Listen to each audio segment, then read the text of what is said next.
Assalamualaikum warahmatullahi wabarakatuh. Alhamdulillah.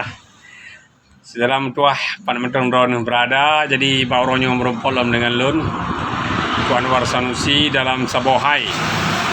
Jadi nyo lun pingat ke madu mana ane miat yang raya dalam alih konflik atau alih tsunami Aceh. Ya, Pak. Jadi udip dalam masa perang yang sakit hak dalam tuah. Yang ban udip dalam konflik fet hat yang ban tu berde manda macam tu demi kenang tapak kenang trom kenang tampa yang letak korban rumah itu urang ipoh nam ho. Jadi kata-kata betagala ke konflik namanya apa yang betagala ke konflik yang bamnya kerja Malaya kerja ju baik ke iko yang kengkon yang makana kata barai dengan macam paling namu 20 tahun 25 tahun ya ke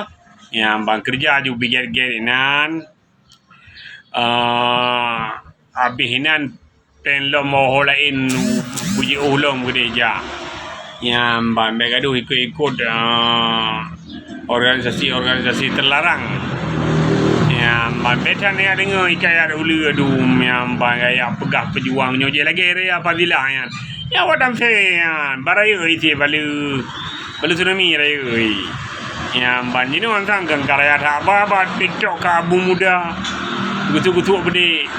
ayo wace mioji ayo tata ni aga yang ban beba Facebook inan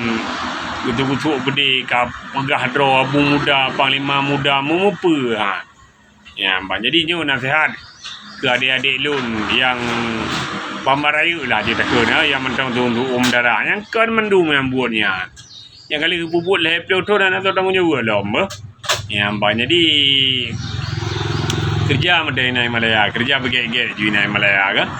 yang ban betan dia tinggal ikayat ulu adum yang barang kan saja pegah yang keraju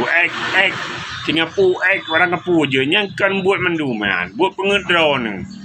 yang ban kali dah rasa laptop tu